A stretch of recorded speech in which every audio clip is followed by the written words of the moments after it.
मुद्दे की बात में आप सभी का स्वागत है। मैं हूं आपके साथ यशी शुक्ला और आज बात करेंगे धर्म परिवर्तन की। उत्तर प्रदेश के कानपुर में थाना कर्नलगंज इलाके में डायसिस ऑफ आगरा की अल्पसंख्यक संख्या पर धर्म परिवर्तन के गंभीर आरोप लगे हैं। सिविल लाइन इलाके की एपिफैनी गर्ल्स जूनियर हाई स्कूल में चल रहे ईसाइयों के कार्यक्रम में बजरंग दल के कार्यकर्ताओं ने पहुंचकर जमकर बवाल काटा। बजरंग दल के कार्यकर्ताओं ने चर्च में धर्म परिवर्तन का खेल होने की बात कही। बजरंग दल के मुताबिक कार्यक्रम में सिर्फ हिंदुओं को बुलाया गया था और उन्हें लिफाफे में पैसे भी दिए जा रहे हैं। पुलिस से भी कार्यक्रम में की इजाजत नहीं ली गई थी।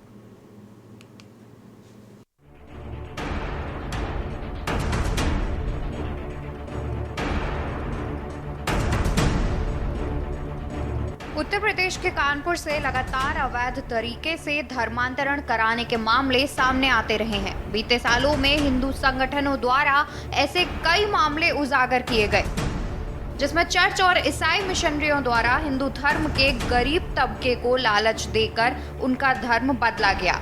अब एक बार फिर शहर के कर्नलगंज थाने में धर्म परिवर्तन का मामला सामने आया है, जहां के एक चर्च पर प्रार्थना के बहाने लोगों का धर्म परिवर्तन करने का आरोप लगा है। अवैध धर्मांतरण की जानकारी जब बजरंग दल जैसे हिंदू संगठनों के पास पहुंची तो उन्होंने बवाल काट दिया। बड़ी संख्या में बजरंगी उस चर्च के सामने पहुंचे और विरोध प्रदर्शन किया। कार्यकर्ताओं ने चर्च के पादरी पर हिंदू धर्म के गरीब लोगों को लालच देकर धर्म परिवर्तन कराने का आरोप लगाया। हिंदू संगठन के कार्यकर्ताओं ने थाने में भी जमकर प्रदर्शन किया। कार्यक्रम ये था, प्रेयर मीटिंग जो होती है हम लोग के चर्चेज में होती है, वही था और कोई मामला नहीं था। उसको बढ़ावा पता नहीं कहाँ से कौन क्या आ गए कि बता रहे हैं हिंदू है, धर्म परिवर्तन करा रहे हैं, ऐसा कुछ नहीं था यहाँ। अब देखिए, जो ऐसा कुछ नहीं, हम भी तो थे। अगर हिंदू होते तो क्या हम क्या क्रिश्चियन तो हम भी आए, बहुत से आए थे। प्रेयर हो रही है, मीटिंग हो रही है, हो रहा गीत हो रहे हैं, उनको सुनिए, अपना गाइए, कुछ भी करिए कोई। और उसमें हम लोग का भी वीडियो बन भी रहा था, तो उसमें उनने ये सब भी बोला, उनने सब बोला उसमें कि कोई धर्म परिवर्तन हम लोग नहीं करा रहे हैं। ये है कि एपिफैनी स्कूल है, ये हायर सेकेंडरी स्कूल है, यहाँ पर कर्नलगंज थाने के अंतर्गत जो अपोलो हॉस्पिटल है उसके निकट। तो वहाँ पर क्रिश्चियनों द्वारा, ईसाइयों द्वारा एक कार्यक्रम का आयोजन किया जाता है, जो बिना पुलिस प्रशासन को सूचना दे करके, और उस कार्यक्रम में केवल हिंदुओं को इनवाइट किया जाता है। वहाँ हिंदू परिवार आते हैं, हिंदू परिवारों को एक दुआ की दवा नाम की एक तेल बांटा जाता है और उनसे कहा जाता है कि ये किसी भी दर्द में आप लोग लगाएंगे, किसी भी रोग में आप लोग अगर यूज़ करेंगे तो इससे आपका ये दर्द सही हो जाएगा। ना अनुमति के चल रहे इस आडंबर और अंधविश्वास के कार्यक्रम को लेकर के प्रशासन, जो भी कार्यक्रम आयोजक हैं, उनको यहाँ थाने में लेकर के आते हैं और हम लोग की जो तहरीर है उस पर जो उचित कार्रवाई के लिए यहाँ पर उन पर उचित धाराओं में केस दर्ज किया है। जिसके बाद कर्नलगंज थाने की पुलिस ने मामले की जांच कर दोषियों के खिलाफ उचित कार्रवाई का भरोसा देकर उग्र कार्यकर्ताओं को शांत किया। पुलिस के मुताबिक मामले की चर्च के पादरी और अन्य लोगों से पूछताछ की तैयारी की जा रही है। जांच के साथ सख्त कार्रवाई की जाएगी। कर्नलगंज में, जिसका नाम एपिफैनी है, वहाँ पर कुछ ईसाई समुदाय के लोग जो है वो कुछ लोगों के साथ एक मीटिंग कर रहे हैं, प्रार्थना सभा कर रहे हैं, जिसमें धर्मांतरण जैसे चीजें की जा रही हैं। इस सूचना पर थाना कर्नलगंज पुलिस तत्काल मौके पर पहुंची और जो भी वहां पर घटना की है, छानबीन प्रारंभ कर दी है और सूचना देने वाले व्यक्ति की ओर से एक लिखित सूचना दी गई है, जिसकी जांच जो है स्थानीय पुलिस द्वारा की जा रही है। बता दें, कानपुर में ऐसे कई मामले सामने आ चुके हैं जिसमें धर्मांतरण के पीछे एक पूरा संगठित गिरोह पकड़ा गया था, जिसके निशाने पर हिंदू धर्म के गरीब और कथित निचले तबके के लोग होते हैं। आर्थिक तंगी से परेशान और सामाजिक भेदभाव के कारण वे आसानी से धर्मांतरण के जाल में फंस जाते हैं। इसके अलावा लड़कियों को प्यार के जाल में फंसाकर उनका धर्म बदलने के मामले भी सामने आते रहे हैं।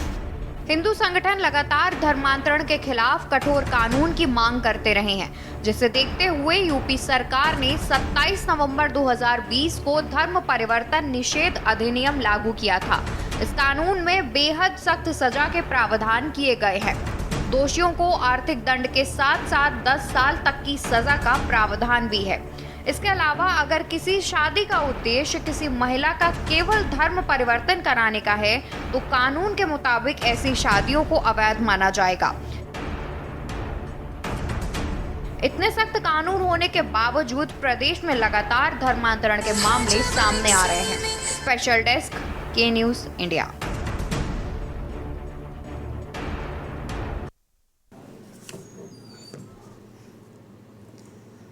जी हाँ, तो उत्तर प्रदेश में इतना धर्म परिवर्तन को लेकर सख्त कानून होने के बावजूद भी आपको बता दें कि इस तरीके के मामले आए दिन देखने को मिल रहे हैं। अभी हाल ही में गाजियाबाद का एक मामला सामने आया था जहां पर ऑनलाइन गेमिंग के जरिए धर्म परिवर्तन कराया जा रहा था। अभी कानपुर से ऐसा मामला सामने आया जहां पर चर्च में धर्म परिवर्तन कराया जा रहा है, पैसों का लालच देकर या फिर शादी का झांसा देकर। इस तरीके के कई मामले अभी तक सुर्खियों में रहे हैं। बड़ी बात यह है कि कानून सख्त होने के बावजूद भी ये आखिर इस तरीके से लोगों की हिम्मत कैसे हो रही है कि वो लोगों को धर्म परिवर्तन करा रहे हैं। और इस तरीके के मामले आपको बता दें कि आए दिन उजागर भी हो रहे हैं और कई ऐसी सामाजिक संस्थाएं हैं जो इस पर काम कर रही हैं। कानून काम कर रहा है, पुलिस काम कर रही है, लेकिन उसके बावजूद भी धर्मांतरण पर नियंत्रण नहीं हो पा रहा है। आज हम इसी पर चर्चा भी करेंगे, बातचीत करेंगे। विष्णु दास जी महामंडलेश्वर अयोध्या से हमारे साथ जुड़ चुके हैं। युवराज द्विवेदी जी जिला मंत्री बजरंग दल कानपुर से हमारे साथ जुड़ चुके हैं और सोनू शर्मा संवाददाता कानपुर से हमारे साथ जुड़ चुके हैं। सोनू, सबसे पहले शुरुआत आपसे, क्या कुछ जानकारी है इस पूरे मामले को लेकर? ताज़ा अपडेट क्या है और इस मामले में अभी तक क्या कुछ कार्रवाई हुई है? मेरी आवाज आ रही है आपको? जी मैं आपको बताते कि पूरा मामला कानपुर के कर्नलगंज थाना क्षेत्र का था, जहां पर ललित लाल है जो पादरी हैं, उन्होंने एक सभा बुलाई थी अपने घर में। उस सभा को लेकर हम जबकि जानकारी बजरंग दल के लोगों को, जिसमें नरेंद्र ने जिन्होंने कर्नलगंज थाने में तहरीर दी है, तो तहरीर के आधार पर अभी जो संतोष थाना प्रभारी कर्नलगंज है उनसे मेरी बात हुई। उन्होंने बताया कुछ टेक्निकल चीजें हैं, उन टेक्निकल चीजों की जांच की जा रही है। उस जांच के बाद जो ललित है, जो विष्णुपुरी कोहना के रहने वाले हैं, जो पादरी हैं, उनके खिलाफ मुकदमा दर्ज करने की तैयारी पूरी हो गई है और उनके खिलाफ मुकदमा दर्ज करके जो विधिक कार्रवाई होती है, विधिक कार्रवाई को अमल में लाते हुए उनको जेल भेजने का काम थाना पुलिस कर्नलगंज की ओर से किया जा रहा है। आपने जैसा पहले कहा कि लगातार कानपुर शहर में, जी हाँ, कानपुर शहर में बात करें, कानपुर शहर में कई ऐसे मामले आए, इसमें कई बार हंगामा किया गया। जो हिंदू वाली संगठन है उन्होंने इस मुद्दे को उठाया, साथ ही कई जगह हंगामा करते हुए लोगों को पकड़ा। जो धर्मांतरण कराने के धर्मांतरण के मामले है कि लोगों ने धर्मांतरण करा के लव जिहाद वाले मामले कानपुर शहर में बहुत तेजी से आए, तो कहीं ना कहीं इस पर एक कठोर कानून बनाने की जरूरत है। और क्योंकि जो लोग धर्मांतरण कराते हैं उनके खिलाफ कड़ी कड़ी कार्रवाई होगी, तो हो सकता है इस पर कहीं ना कहीं रोक लगे। जी ठीक है। हमारे साथ यहाँ पर युवराज द्विवेदी जी भी जुड़े हुए हैं, बजरंग दल से जिला मंत्री हैं। युवराज जी, बहुत बहुत स्वागत है आपका के न्यूज़ में। और मैं आपसे जानना चाहती हूँ कि जब ये धर्मांतरण हो रहा था तो जो जानकारी, उस हिसाब से बजरंग दल के लोग मौके पर पहुंचे हैं और उसकी जानकारी आप लोगों ने पुलिस तक पहुंचाई। क्या कुछ फिलहाल कहना चाहते हैं इस धर्म परिवर्तन जैसे मामले को लेकर? क्योंकि अब मुझे लग रहा है ये बहुत ज़्यादा तेज़ी से लोगों में देखने को मिल रहा है, इस तरीके के कृत्य किए जा रहे हैं, चाहे वो वाया ऑनलाइन गेमिंग हो या शादी का झांसा देकर। जिस तरीके से भी हम देख रहे हैं कि इस बार काफ़ी लंबे समय से धर्मांतरण के केसेस में इजाफा हुआ है।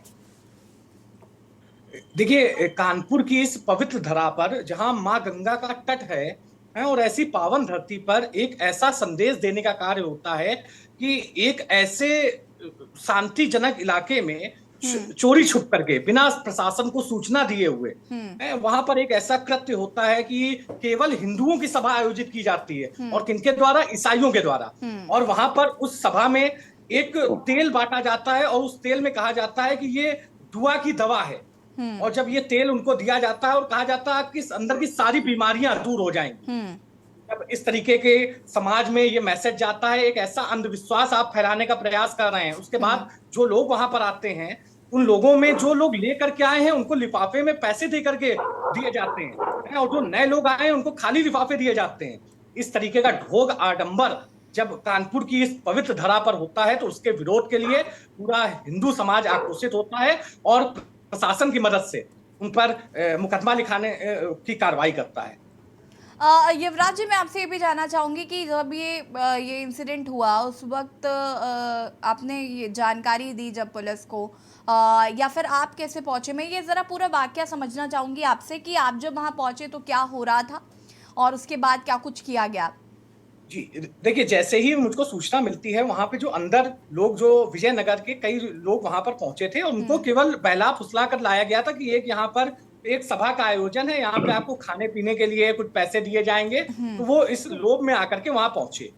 लेकिन जब वहां पर उनको किनारे ले जाकर चोरी छुपे बताया जा रहा था कि आपको धर्म परिवर्तन करने से कितना बेनिफिट होंगे, आपका जीवन परिवर्तित हो जाएगा, आपको इतना धन मिलेगा, आप इतने अमीर हो जाएंगे, जब ऐसी स्थिति बनने लगी तो उनमें से एक व्यक्ति ने, चूंकि जब समाज में ऐसे हम लोगों के नंबर सर्कुलेट होते हैं तो उनका फोन हमारे पास आता है और सूचना देते हैं कि ऐसी ऐसी यहाँ पर कार्रवाई की जा रही है। तो हम लोग वहां मौके पर पहुंचते हैं और 2-3 अन्य लोगों पर भी अंदर भेजते हैं कि आप एक बार इसको वेरीफाई करिए, क्या ऐसा सत्य है कि नहीं है। तो जब ऐसा सूचना मिलती है कि नहीं ये सत्य ऐसा ही घटना हो रही है वहां पर, तो हम लोग प्रशासन को सूचना देते हैं और वहां अंदर जाकर के देखते हैं। जब हम लोग वहां पहुंचते हैं तो हम वहां की स्थितियां देखते हैं कि हिंदू परिवारों के बीच में एक बीच में सुनियोजित तरीके से ईसाई धर्म के लोगों को बैठा दिया गया है और वो आडंबर कर रहे हैं। जैसे ही मन से कहा जाता है कि इस दवा से कोई फायदा हुआ तो वो एकदम से खड़े होकर के चिल्लाने लगे कि अरे मेरा हाथ बिल्कुल ठीक हो गया, मेरे साथ ये हो गया, चमत्कार हो गया। तो इस तरीके के आडंबर, मतलब आप अगर वहां पर मौके पर स्थिति को देखें, आप कहें कि इतना बड़ा आडंबर, ऐसी स्थितियां आज भी पैदा हो रही और गरीब तबके के लोग कि मतलब एक ऐसी बस्तियों से लोगों को लाया जा रहा है। बिल्कुल। देखिए वो पैसे का लालच देकर, जाहिर सी बात है कि पैसे का लालच देकर या किसी को इस तरीके से बरगलाना कि चीज़ें ठीक हो जाती हैं और ये तमाम चीज़ें, तो मुझे लगता है कि ये बहुत ईजिली कन्विंस हो जाते हैं लोग। लेकिन मुझे लगता है इसके लिए कहीं ना कहीं अब गवर्नमेंट को एक इनिशिएटिव ये लेना चाहिए कि जागरूक करना पड़ेगा कि आप लोगों को जागरूक करें, या जो समाज सेवी संस्थाएं हैं, बजरंग दल है, आप लोग भी लोगों को इसको लेकर जागरूक कर सकते हैं कि इस तरीके के किसी बहकावे में ना आए, या इसके क्या नेगेटिव रिजल्ट्स हो सकते हैं, उस पर भी मुझे लगता है कि आप लोगों को कुछ इनिशिएटिव लेना चाहिए। युवराज जी, इसका जवाब मैं आपसे लूंगी, लेकिन उससे पहले मैं विष्णु दास जी का भी रुख कर लेती हूँ। विष्णु दास जी महामंडलेश्वर हैं अयोध्या से। विष्णु दास जी, बहुत बहुत स्वागत है आपका के न्यूज़ में। आप तक आवाज़ पहुँच रही है मेरी? जी जी जी। विष्णु दास जी, क्या कहना चाहते हैं कि बहुत तेजी से धर्म परिवर्तन के मामले जो हैं वो देखने को मिल रहे हैं और बहुत तेजी से इजाफा हो रहा है इसमें। शादी का झांसा देकर धर्म परिवर्तन कराया जाता है, या पैसों का लालच देकर, घर का लालच देकर, या जैसे कि अभी युवराज जी बता रहे थे कि किसी किस्म का तेल या पानी, होली वाटर बोलकर उसे लोगों को दिया जा रहा है कि इससे तमाम तकलीफ़ें दूर हो जाएंगी, और ये करने के बाद उनको बहकाया जा रहा है। इसको कैसे देख रहे हैं और इस पर क्या कहना चाहेंगे? देखिए, जो हमारे संस्कृति सनातन धर्म में जो हमारे हिंदू बच्चों को और हमारी हिंदू बेटियों को जिस प्रकार गुमराह करके और धर्म परिवर्तन कराया जाता है, ये बहुत निंदनीय और अपराध है। कोई दवा के लिए, कोई गेम के जरिए ये एक धर्म परिवर्तन का ठेकेदार बन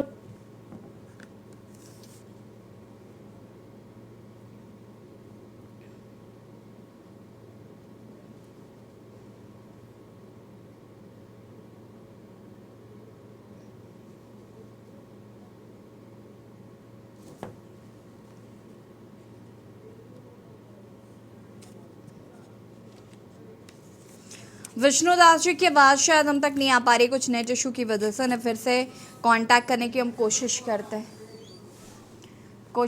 हैं और आप सभी हमारे साथ बने रहिए, चर्चा को आगे बढ़ाएंगे। यहाँ रुकेंगे एक छोटे से ब्रेक के लिए, जो हाजिर होते हैं। आप देख रहे हैं के न्यूज़ खबरों।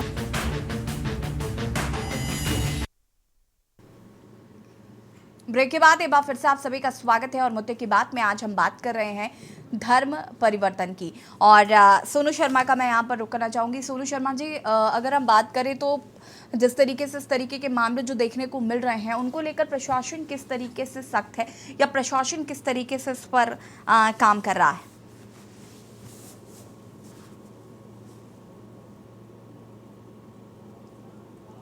सोनू, आपको आवाज आ रही है? जी आ रही है। आपको आ रही मेरी आवाज? जी जी, कंटिन्यू करिए। हाँ, मैं ये कह रहा हूँ कि लगातार कानपुर शहर ही नहीं प्रदेश में कई ऐसे शहर हैं जहाँ पर धर्मांतरण के मामले लगातार आते। शायद ही ऐसा कोई नहीं जाता हो जहाँ पर इस बात को लेकर बवाल ना होता हो और हिंदुवादी सम्मेलन इस मुद्दे को ना उठाते हो। कानपुर शहर में कई बार मामले सामने आ चुके हैं और कई बार हंगामा हुआ है, कई लोग मुकदमे दर्ज किए गए हैं, जैसे कि इसमें दर्ज किया रहा है। अब देखने की बात होगी क्योंकि इससे पहले कई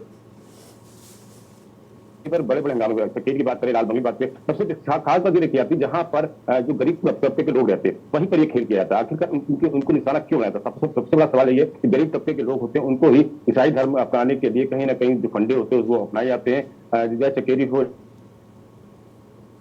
लाल बंगला हो, कर्नलगंज हो, विजयनगर हो, जहाँ बस्तियां होती वहां पर इन लोगों का टारगेट होता है कि इन लोगों जो छोटे तबके लोग गरीब है उनको टारगेट करते हैं और उनको ईसाई धर्म में जो प्रलोभन होता है वो देते हुए उनको धर्मांतरण कराने का पूरा सोनू जी, देखिए ये तो ठीक है, बट इनको कंट्रोल करने के लिए क्या किसी तरीके का कोई जागरूकता अभियान चलाया जा रहा है कि भाई हम लोगों को ज्यादा से ज्यादा जब जागरूक कर पाएंगे हम तभी तो इस पर रोक लगा पाएंगे?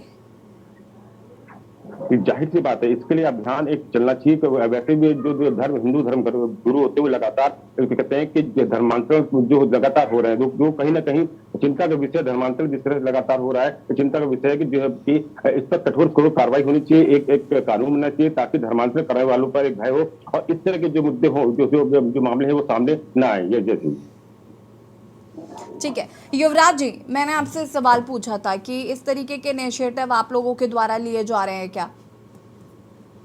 दीदी देखिए, आज के समय में हम लोग समाज के बीच जागरूक करने के लिए 24 घंटे यही प्रयास करते हैं और साप्ताहिक मिलन केंद्र के माध्यम से कि हम लोग मंदिरों तक आह्वान करते हैं कि हमारे जो समाज के लोग हैं वो मंदिरों तक आए, मंदिरों तक पहुंचे, पूजा आरती में सम्मिलित हों। तो ऐसा हम लोग लगातार हम लोगों का प्रयास रहता है। इसके अलावा हम लोग बस्तियों में जाते हैं, वहां के लोगों से आग्रह करते हैं, अपने धर्म का प्रसार करते हैं, धर्म का प्रचार करते हैं कि धर्म की आस्थाएं क्या हैं, धर्म से की शक्तियां क्या हैं। हम लोग उनके बारे में उनको ये समाज में फैलाने का कार्य करते हैं। लेकिन वहीं पर ये जो कुछ जो षड्यंत्रकारी लोग हैं, जो दूसरे धर्म के लोग हैं, जिनका लक्ष्य केवल ये है धर्मांतरित करना। हमारा हिंदू धर्म कभी नहीं सिखाता है कि हमें धर्म परिवर्तन करना है। हमारे धर्मांतरण, धर्म परिवर्तन का कोई स्थान ही नहीं हमारे यहाँ।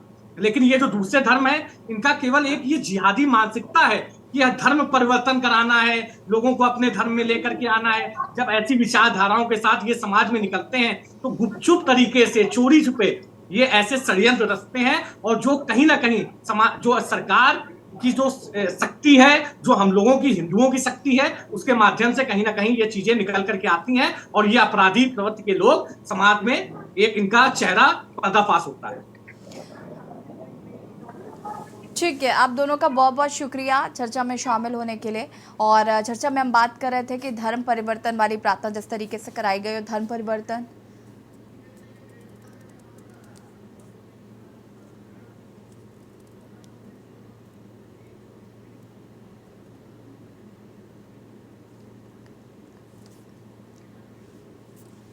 कार्यक्रम पर सवाल उठाए जा रहे हैं और आपको बता दें कि धर्म परिवर्तन के जो मामले सामने आ रहे हैं उन पर अब कहीं ना कहीं जो सामाजिक संस्थाएं हैं वो भी काम करने लगी। और सीधे आपको ले जाते हैं ग्रेटर नोएडा, जहां पर औद्योगिक विकास प्राधिकरण के मद्देनजर आपको बता दें कि करोड़ों की सौगात दे रहे हैं मुख्यमंत्री योगी आदित्यनाथ।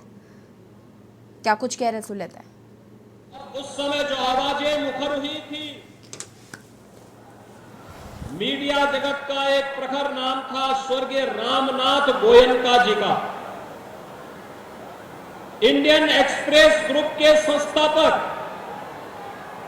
के नाम से आज एक मार्ग का लोकार्पण करने का भी अवसर मुझे प्राप्त हुआ। उन लोकतंत्र सेनानियों की स्मृतियों को, जिनके कारण इतनी बड़ी संख्या में हम सब उपस्थित होकर के भारत के लोकतंत्र पर गौरव की अनुभूति करते हैं। उन सभी लोकतंत्र सेनानियों की स्मृतियों को नमन करने का एक अवसर यहां पे इस नामकरण के माध्यम से मुझे प्राप्त हुआ। मैं इस अवसर पर उन ज्ञात अज्ञात सभी लोकतंत्र सेनानियों को स्मरण करते हुए उन्हें नमन करता हूं। और भाइयों बहनों, आप इसको विडंबना ही मानेंगे, आजादी के बाद देश के लोकतंत्र पर जब संकट आया था, लोकनायक जयप्रकाश नारायण जी के नेतृत्व में उस समय के उन तमाम महान लोकतंत्र सेनानियों ने, उसमें सरदेव अटल बिहारी वाजपेयी जी थे, सरदेव लाल कृष्ण आडवाणी जी थे, गैर कांग्रेसी सभी दलों के नेताओं ने एक मंच पर आकर के लोकतंत्र को बचाने का जो कार्यक्रम किया था, उसमें सफलता प्राप्त हुई। लेकिन जेपी और लोहिया के नाम पर राजनीति करने वाले लोग आज फिर से लोकतंत्र विरोधी अपने कृत्यों के लिए भारत के लोकतंत्र के इतिहास को काला अध्याय में बदलने वाले उसी कांग्रेस के साथ मिलकर के भारत के खिलाफ षड्यंत्र करने में निरंतर कुछ न कुछ दुष्चक्र करने का प्रयास कर रहे हैं। और आज हम सबकी जिम्मेदारी बनती है, जब भारत एक नए भारत के रूप में दुनिया के अंदर अपनी पहचान बना रहा है, प्रधानमंत्री मोदी जी के यशस्वी नेतृत्व में वैश्विक मंच हो या फिर भारत के अंदर सुरक्षा का एक बेहतर वातावरण, इन सभी कार्य रूप में भारत आगे लेकर के चल रहा है। ये यात्रा विकास की, समृद्धि की, खुशहाली की और वैश्विक मंच पर प्रतिष्ठा की अनवरत चलती रहे, इसके लिए एक बार फिर से केंद्र सरकार की 9 वर्ष की प्रधानमंत्री मोदी जी के नेतृत्व की उपलब्धियों को लेकर के आम जनमानस के बीच में हम जाकर के 2024 की तैयारियां कर सके, इसके लिए आज मैं आपके बीच में आप सबसे अपील करने के लिए आया हूं। भाइयों बहनों, 1718 करोड़ की परियोजनाओं के पहले गौतम बुद्ध नगर पुलिस को अथॉरिटी की ओर से 56 4 पहिया वाहन पेट्रोलिंग के लिए उपलब्ध करवाए गए। अथॉरिटी के द्वारा अभी यहां पे हाई राइज बिल्डिंग के लिए फायर टेंडर भी उपलब्ध करवाने की कार्रवाई चल रही है।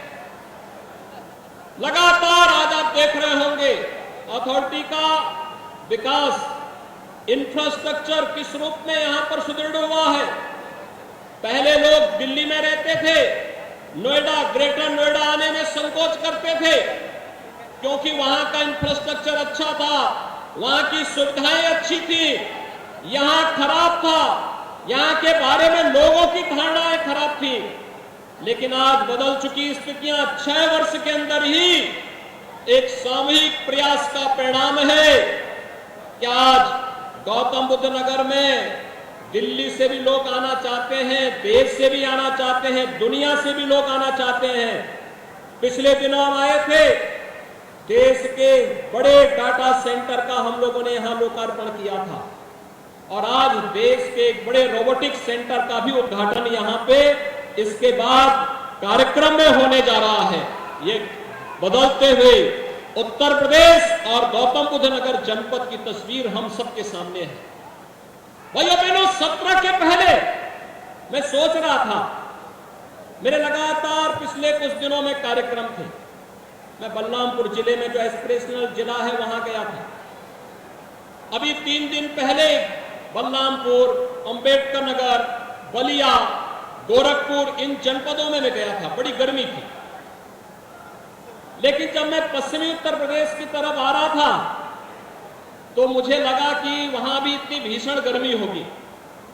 लेकिन आज देखिए मौसम की कितनी बड़ी कृपा, जैसे माफिया उत्तर प्रदेश में ठंडे हो गए वैसे मौसम भी ठंडा हो गया है।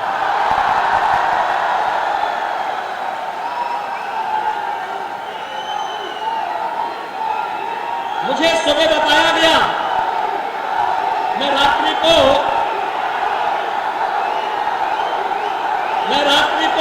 मथुरा में था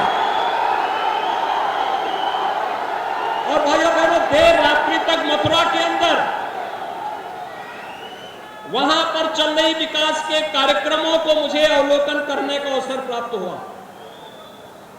और मुझे लगा देखिए कितनी बड़ी संभावना उत्तर प्रदेश के लोगों के पास, काशी भी हमारे पास, अयोध्या भी हमारे पास और मथुरा वृंदावन भी हमारे पास।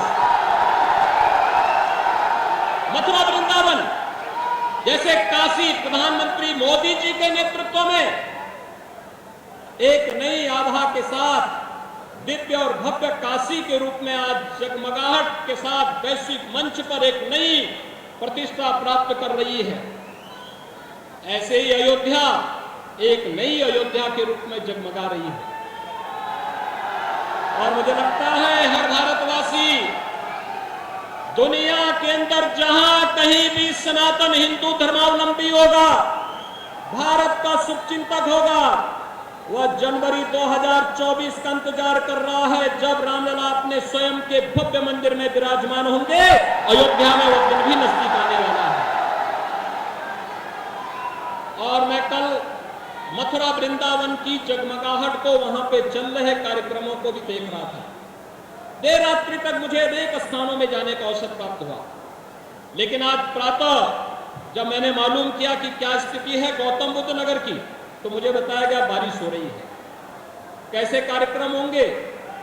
मैंने कहा चिंता मत करिए, तो जो पहले से बोला गया उसके अनुरूप हो रहा है, क्योंकि उत्तर प्रदेश में सब विकास होना है। लोगों के मन में एक बात आ गई है कि हम केवल और केवल सकारात्मक सोच के साथ, जिस सकारात्मक सोच के साथ प्रधानमंत्री मोदी जी ने विगत 9 वर्षों के अंदर अथक परिश्रम करके, कठिन परिश्रम करके अपने विजनरी लीडरशिप में देश को एक नई दिशा दी है। हर एक क्षेत्र में आपने 21 जून को विश्व योग दिवस के रूप में मनाया।